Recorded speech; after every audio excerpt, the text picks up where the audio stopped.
everyone. You're still settling in over there. Ron, you want to start? Hi, everyone. My name is Robert Dodig. I am well. I have no time constraints. I think we're here officially till 5. We have a few people missing. Dr. Kurtz, Mr. Dworzanski, Miss Neely. I have no elephants, and expectation is to make progress. Hello, my name is Christine Schroed. I am doing well. I have no time constraints today. Missing noted, no elephants. Expectation is to make progress. Hey, I'm Amy and I'm fine. No time constraints, no elephants, and I agree, make progress. Hello everyone, my name is Kevin Kelke. I'm doing well. No time constraints, no elephants, and expectations make progress. Good afternoon, I'm Fernando Vasquez. I'm doing well, no time constraints. The missing are noted, no elephants, and expectations to make progress. Good afternoon, my name is Roger Lloyd. I am doing well. I do not have any time constraints. Missing has been noted. I have no elephants, and I would also like to make thanks.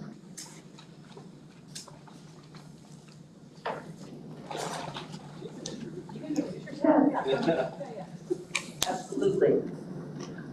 Hi, my name is Kirsten. I am the new Assistant Director of Compensation. I'm not officially a member of the bargaining committee, but I do have a presentation to give you guys today.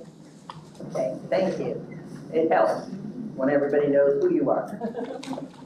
My name is Candy Messenger, I'm Director of Food and Nutrition. I'm doing well. I have a 4:30 time constraint. Missing has been noted, no elephants, and expectations to make progress.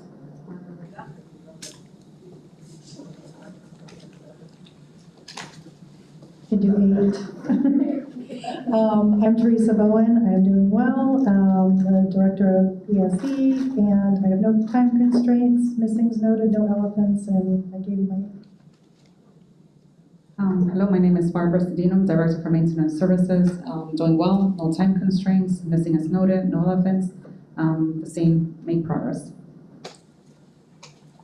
Of course, McIntosh, I'm doing fine, Assistant School Board Attorney, have no time constraints, missing has been noted, no elephants, and expectations to make progress. Thank you. Lois? Good afternoon. Can you hear me? Yep. All right. Good afternoon. My name is Lois Dubay. I am the staff director. I am fine. No time constraints. Missing is Laura Rosen, Jacqueline Lineberger, and permanently missing is Roderick Wilson as he's resigned from the district.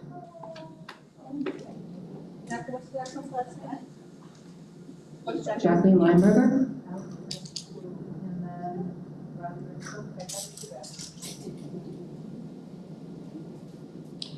No elephants, and my expectations is to make progress. Hello, my name is Arlise Williams. I am doing well, no time constraints. Missing has been noted, no elephant, and my expectation is to make progress. Good afternoon. My name is Patrice Coates. I'm doing well. No time constraints today. Missing has been noted, no elephants, and agree with the status quo.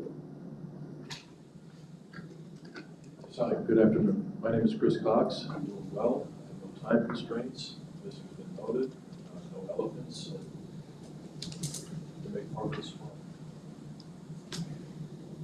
Good afternoon, my name is Deborah Evans. I'm doing well, no time restraint.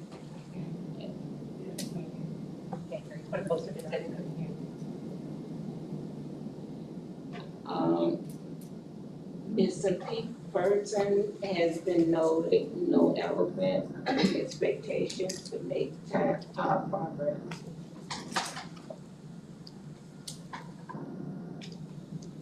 Good afternoon, Victoria Davis. I'm doing great, no time constraint. missing has been noted, no elephant, and also to make progress. I'm Amy French, I'm doing well. We don't have any time constraints. Don and I are both here. I don't have any elephants, and my expectation is to help you make progress. And good afternoon, I'm Donna Mutzenard. I'm a little bit jet lagged today still, but I'll try to stay awake. A little adjusting to try to get sleep, but we can proceed. And for the rest, I just will help you make progress today. So with that, minutes. What minutes do we have to approve today? Rob? Yeah, April 29th and May 20th. Okay, let's start with April 29th. Does anybody have any changes, corrections, deletions to the April 29th minutes?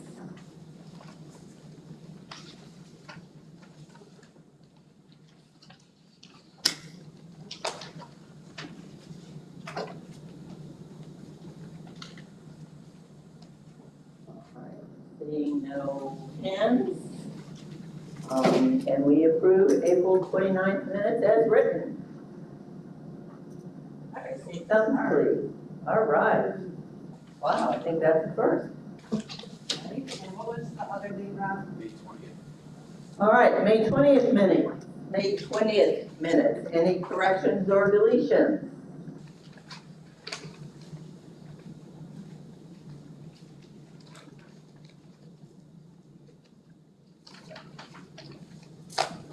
All right, seeing no hands, can we approve the May 20th minutes as written, please?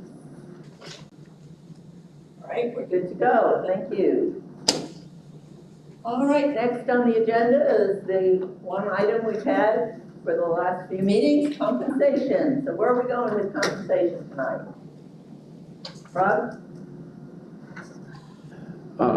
The district's interest obviously is to make progress, and I think to do that, we have the Assistant Director of Compensation who was added to the district's staff not long ago, but she brings a significant expertise to us.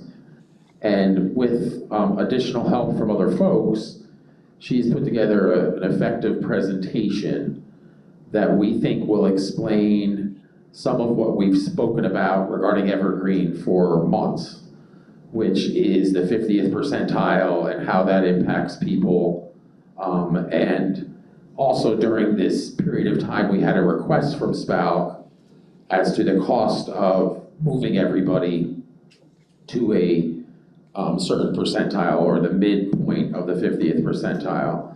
And that was upwards of over $20 million. So as we all know, our bargaining authority as we sit here today is 7.3 million.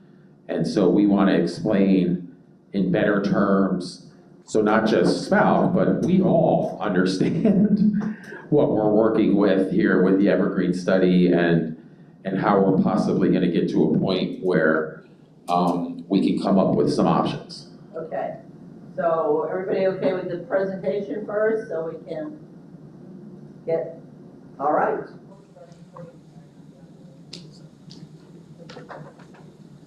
Can everybody see the screen? Or the screen, basically. Do we need to move these?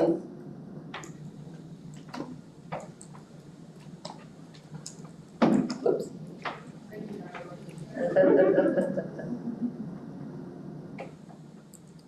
Okay.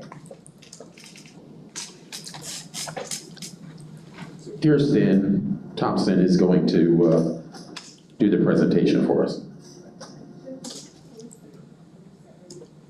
Okay.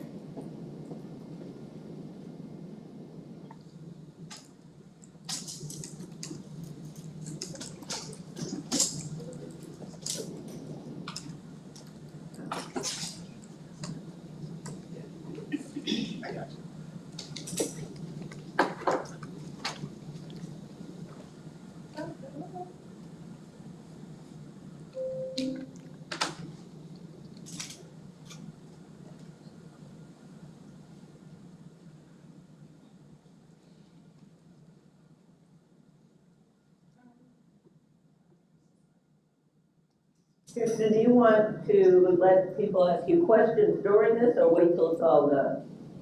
Would you prefer? Since it all kind of builds upon each other, I'm thinking maybe questions like at the end of each concept. So if you need any clarification before we build on it to the next concept. Does that sound fair? Okay. So, Thanks. can everybody hear me okay? Yes. So we decided to do this because compensation has its own set of terminology. It's not always clear how the numbers and the data and everything that Evergreen is doing for us, how all of that data works together to create the new salary structures and place people within that structure. So I offered to create kind of a presentation in layman's terms to help walk you through the process of where Evergreen would have started from the beginning and then how they used that data to get to the point where they're making recommendations. Okay? All right, so you are going to hear through all of this conversation different terminology, and some of the terminology is the same, some of it is slightly different, but it all is important in distinctions because it does mean different things used in different contexts. So the midpoint is the middle of a point of a data range. So it doesn't have anything to do with averages. If you've got a data range of, say, 20 numbers, the midpoint is going to be the 10th number in the middle. The median is in a range of numbers sorted highest to lowest. The median is the number that falls directly in the middle. So it's very similar to the midpoint. Average, also known as the mean, is the sum of a set of values divided by the number of values. I think that's probably the one that people are probably most confident with what this one is. And then 50th percentile, which is pretty much the same as the median. It represents the data point in which 50% of all data either falls above that or below that.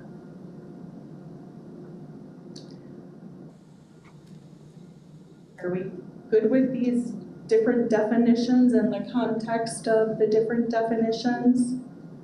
I think the two that are probably used the most in compensation and in a discussion of this whole evergreen is going to be midpoint and 50th percentile.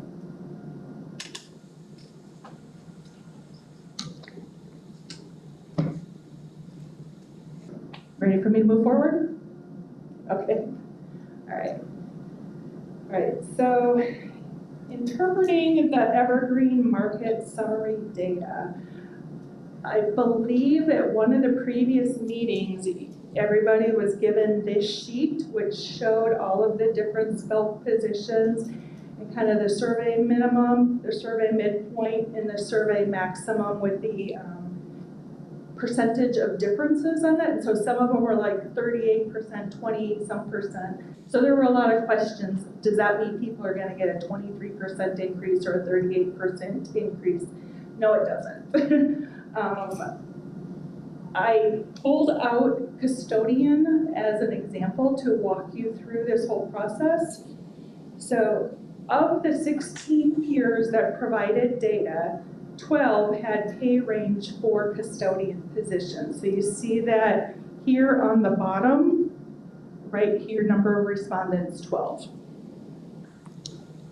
And then the average pay range minimums for the 12 peers was $15.47 per hour.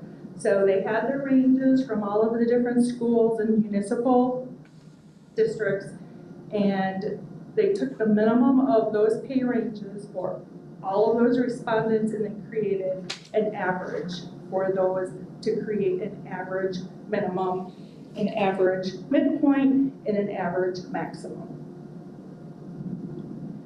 The average of the pay range maximum for the 12 peers was $22.59 per hour.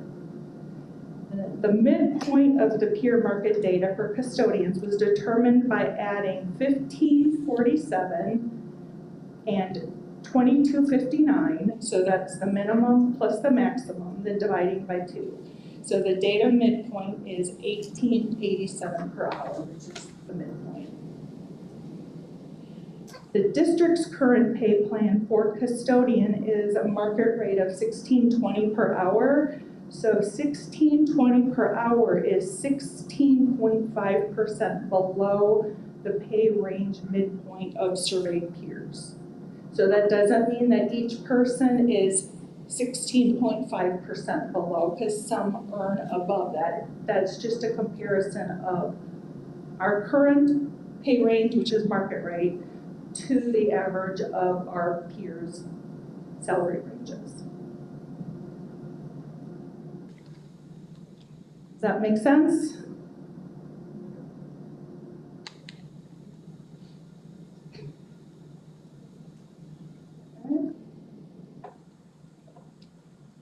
And then, question, does this mean that custodians are underpaid by 16.5% and need an increase of 16.5% to be made whole? No, this data is a high-level snapshot of market competitiveness of peer pay ranges compared to the district's pay range for custodian. The data doesn't tell us what individual custodians are making at either at the school district or at our peer institutions. It's strictly dealing high-level pay ranges. Similarly, this snapshot does not include individual custodian pay at the district. There are individual custodians who earn above this survey midpoint and some who fall below. The only thing this data tells us is that our pay structure is below market.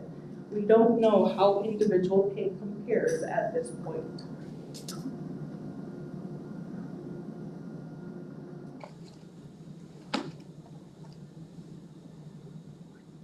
Are we good?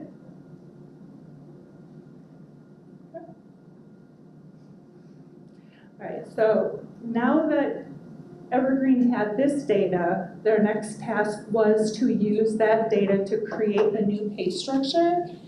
And so before we look at individual employee pay, the project involved creating a new, more effective pay structure. This involved defining, and these are all things that the advisory group participated on, was how many grades do we want our structure to have? Do we want it to have 8 grades? Do we want it to have 15 grades? Do we want it to have 20? How broad or narrow do we want the grade ranges to be? If they're too narrow, people are going to max out in their range too fast. And if they're too broad, you end up paying people a lot more than what the market defines for that particular position. And then how much progression do we want between ranges? So that's what they call it, the midpoint progression, a percentage of increase in the midpoint from one pay grade to the next. And what is the lowest acceptable minimum pay based on market data for our jobs? So all of those pieces of information together, Evergreen was able to use to develop this new structure with 12 grades.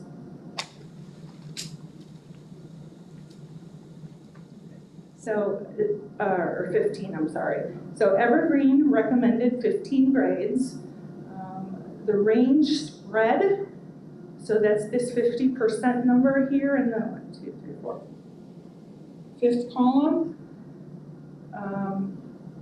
Range spread defines how much growth there is within the range. So from the minimum to the maximum, a person can increase their compensation by 50%. That's what was defined for this structure. That number can be anywhere from 40 to 60%, but they just kept it right in the middle of the road, 50%. Midpoint progression is the difference between the midpoint of one grade to the next.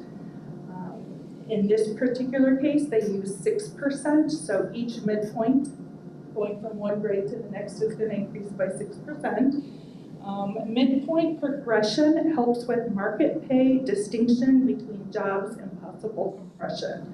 So if that the difference between midpoints from one grade to the next is too small, as people go into higher level positions, there's not as much distinction between their pay, and that's where compression can start as well.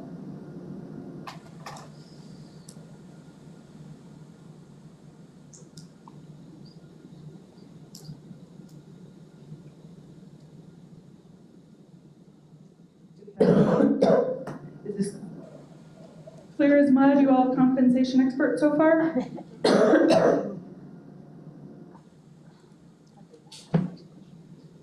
Patrice? Thank you for the information. I guess I'm looking at the 6% from grades 1 through 15. Mm-hmm. Is this just for the purpose of this presentation, or is the 6% going to be progression from each?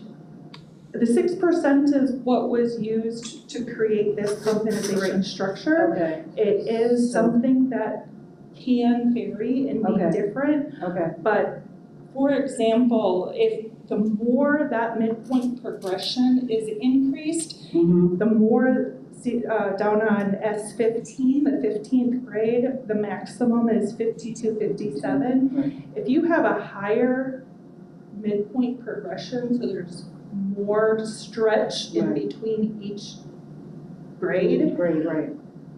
that maximum compensation ends up going up and up and up and up. And at some point, when it's $123 an hour, there just are no positions that are going to fall into that. Okay. And then what happens is all of your positions end up getting stretched right down to the bottom. Okay.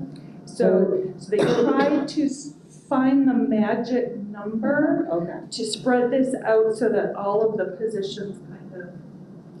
So there is some type of formula going on. Yeah. Okay. Okay. Thank you. Yep. And can I just clarify, kind of summarize? In the presentation, 6% of midpoint, just an example. No, that's what was used for this study. Okay.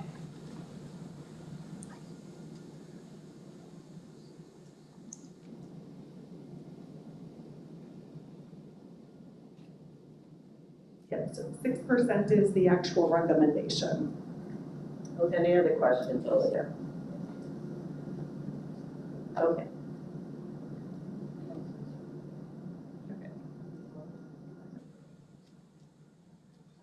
All right. So once the new structure is defined, the new grades with the minimums and the maximums, the next step is to assign all of our positions to the new structure in associated grade. So just because a job is currently a grade 2 in our existing structure doesn't necessarily mean that it stays a grade 2 in the new structure. So in this particular example, the pay range midpoint of our peers in the study was $18.87 per hour for a custodian.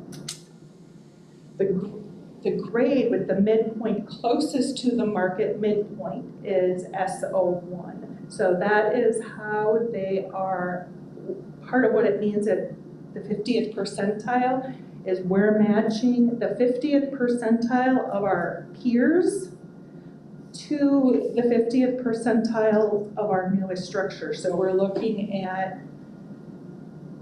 when the jobs are priced out, what the midpoint pay is, what grade does that most closely align to at the midpoint. So again, in this case, I think currently our, what do we say, $16.20 per hour is what the market pay is for custodian. So based on this, our peers at $18.87, the closest midpoint is $19.38. So therefore, the custodian position in this new structure was assigned grade SO1. So the new pay range for custodian then would be $15.50 an hour to $23.25 with the midpoint of $19.38.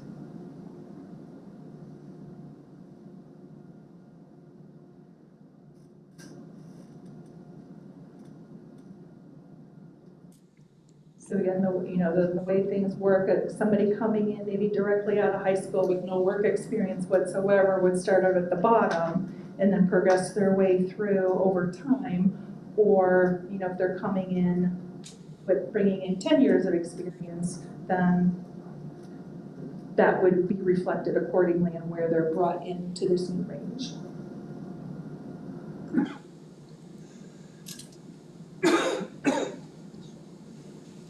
We get to move forward.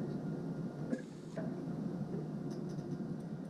And how does this impact each employee's pay? This is to be determined. Each employee will be assigned to a grade in the new pay structure.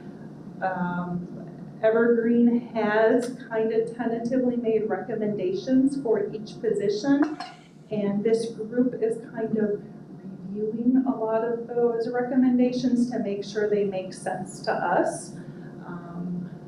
For example, if there's a position that comes back where everybody in that particular classification is listed as over market, they're already over the top, the first question is, are they slotted correctly into the new grade assignment? Maybe we need to look at, maybe they need to be in a higher grade. There's also the consideration of those hot jobs, high turnover jobs that we previously talked about. Positions that we know are hard to fill, have a lot of turnover. Those maybe we want to assign a premium to them and assign them to a higher grade because they are hard to fill positions. So that is where this is still to be determined. Everybody's still kind of looking at those individual details. And then they're also, in assigning them to them, there's a lot of factors that need to be taken into consideration. We have the budget, compression that we're going to need to try to address, flexibility, and also try to take into account equity as well. But those are all things that we look at, and how do we implement, now that we agree that these positions fall into this new grade, how is the $7.2 million allocated out to address these 4 issues? Does that make sense?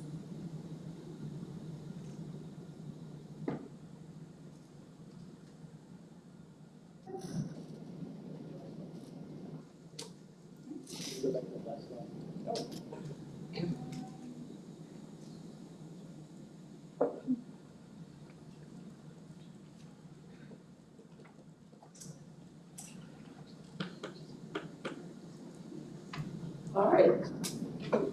Thank you. Anybody come up with any other questions they may want to ask? Chris?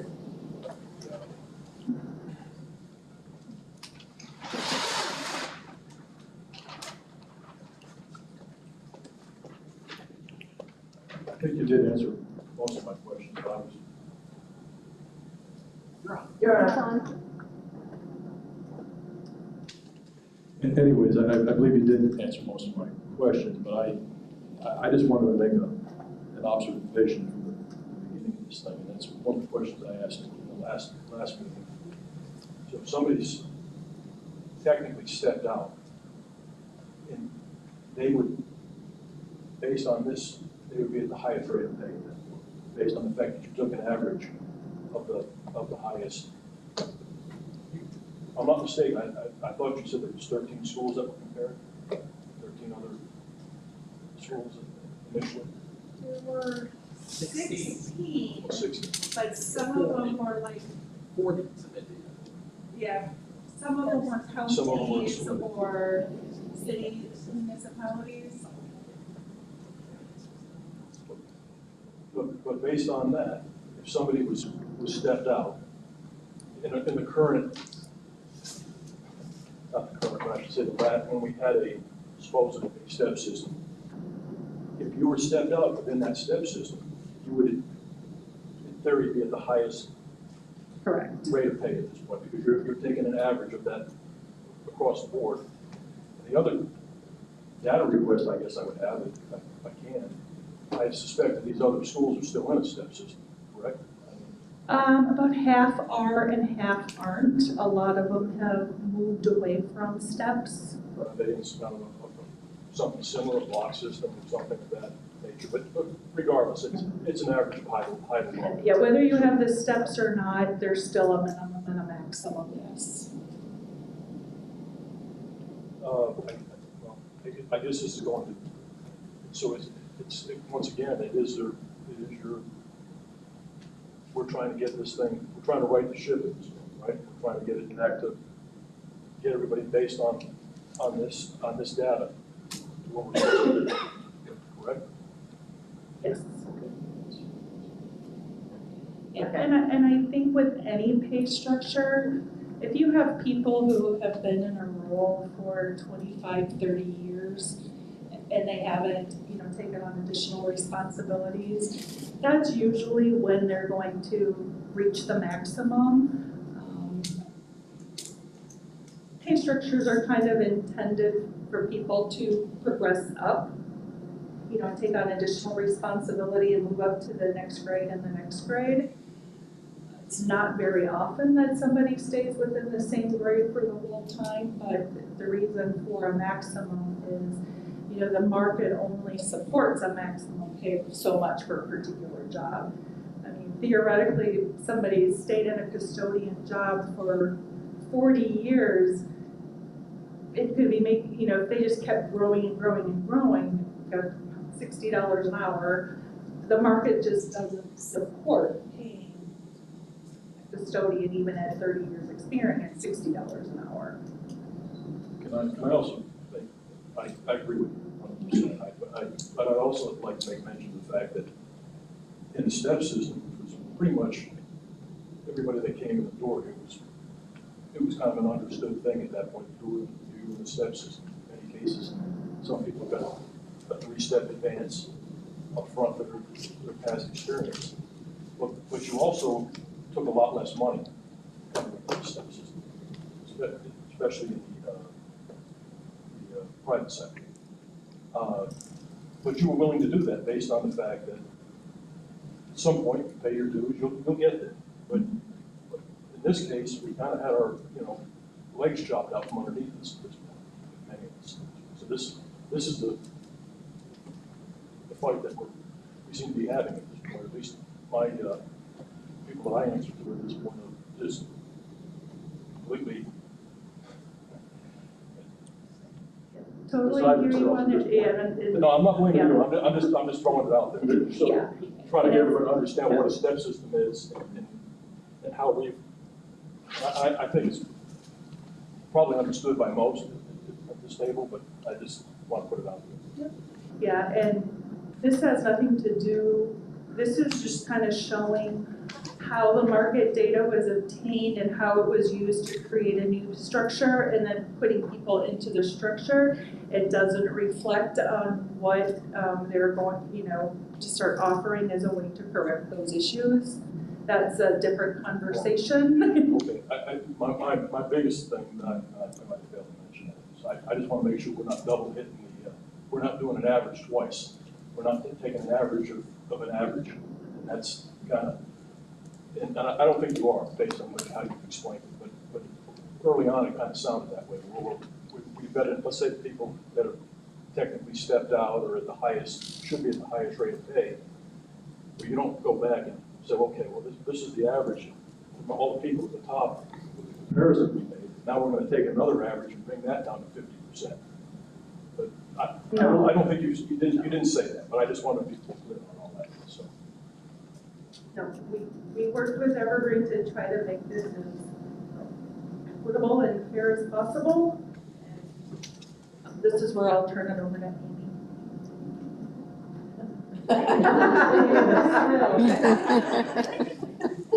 Surprise. All right. Any other questions? I thought maybe there was some more. Yes, ma'am. Amy, I have a question. When will the whole study begin? When will the study be complete? Well, I think our goal is to be able to talk about the rest of the information on Thursday. That's our next meeting, right? And when's our next one after that? Not till July. So our goal is to be able to talk about it in a more complete sense on Thursday. Okay, thank you for that. And I have another question. So Rob, you said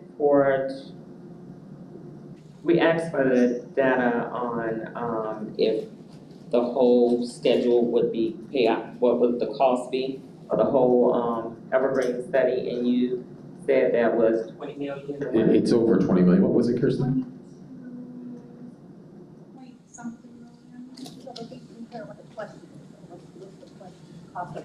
Yeah, let me find your email. Yeah. Let me just find it. June 6th. June 6th, June 6th.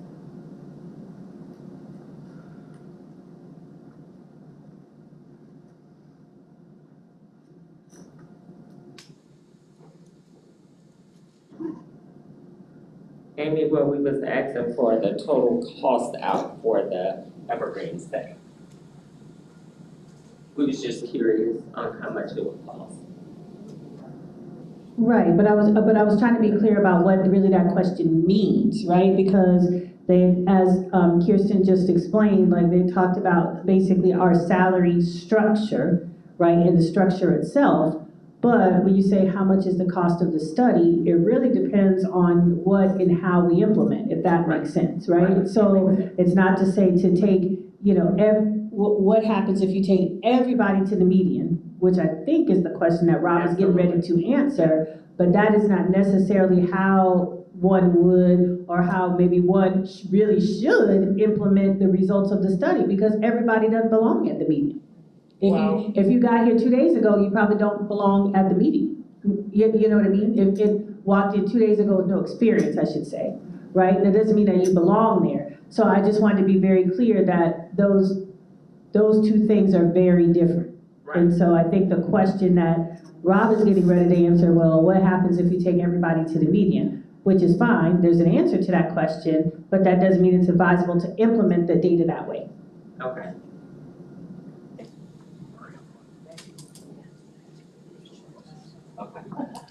He's finding it, so let's be right. Right, and no jokes, but I do have a synchronized dance for you. Yeah, so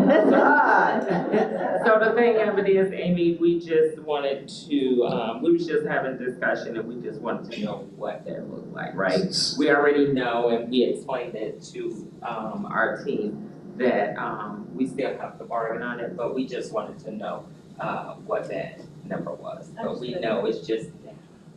So Lois's email said the SPALC bargaining team would like to know the cost out for getting support staff on the midpoint for the 50th percent range.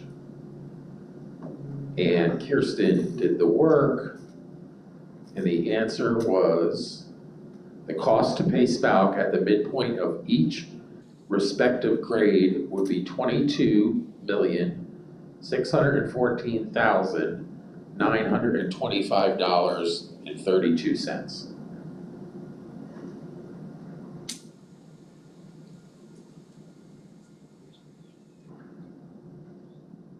Chris? That's Mike to Chris, thanks.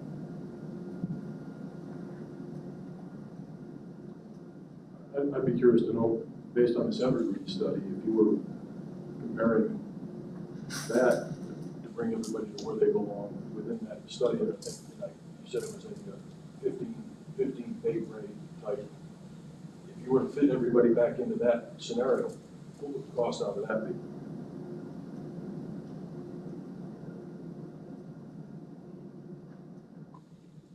Mm-hmm. So if I understood the question, you were saying, okay, based on the salary ranges that Kirsten was just projecting up, and we were to move everybody into those new salary ranges, what would the cost of that be? And that is what we are finalizing now, that we hope to be able to discuss in more detail on Thursday.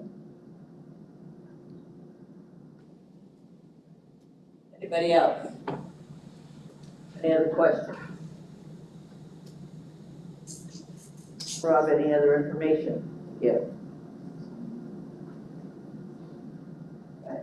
I don't think so. I think Dr. Desmore has essentially laid out for us that Thursday is an important day. So we wanted to come today and sort of, as a preface to that, show and have Kirsten put up that information about explaining the 50th percentile and how that works.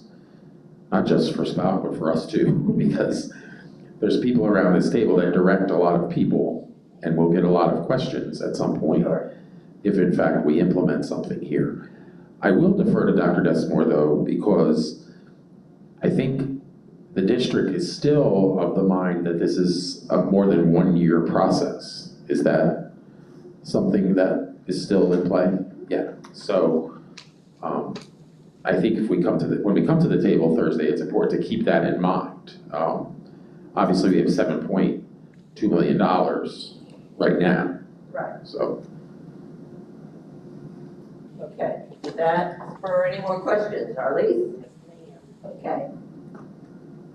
So, with our bargaining authority now, Amy, we're not looking to use bargaining authority that we have right now for multiple years. Gotcha, thank you. No, ma'am. That's a good question. Thank you. Okay. No, ma'am. There's money on the table. I'm sorry if I made it sound that way. All right, good clarification. Anything else?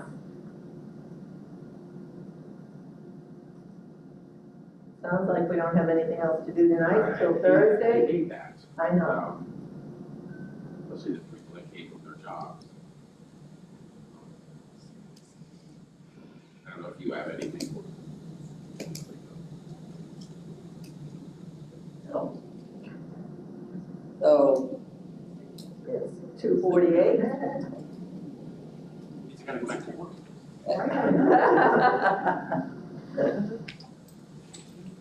All right, done? Do you all have anything, or you good?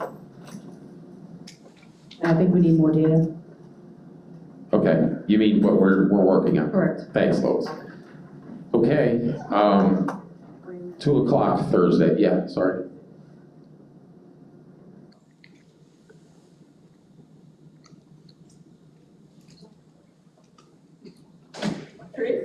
I'm sorry. Will we be able to get your, I just had a brain fart, I'm sorry. Your, Just getting ready to ask if you could draw a copy. yes, ma'am. We would appreciate that. Thank you. Thank you. All right. If nobody has anything else, then I guess we're finished, Rob. Thursday, 2 o'clock, right here. Thursday, 2 o'clock in this room. One more place. Okay, so Rob, we was kind of like orphanage, out in the hallway today. Yeah, and Amy, our secretary behind you, because this is during the workday, we had a little snafu with extra rooms, so we'll rectify that for Thursday. Thank you. Yeah, thanks. Okay. Okay. SPALC team, district team, please stick around for what we're doing. Thanks. All right, we'll see you Thursday at 2. Thank you.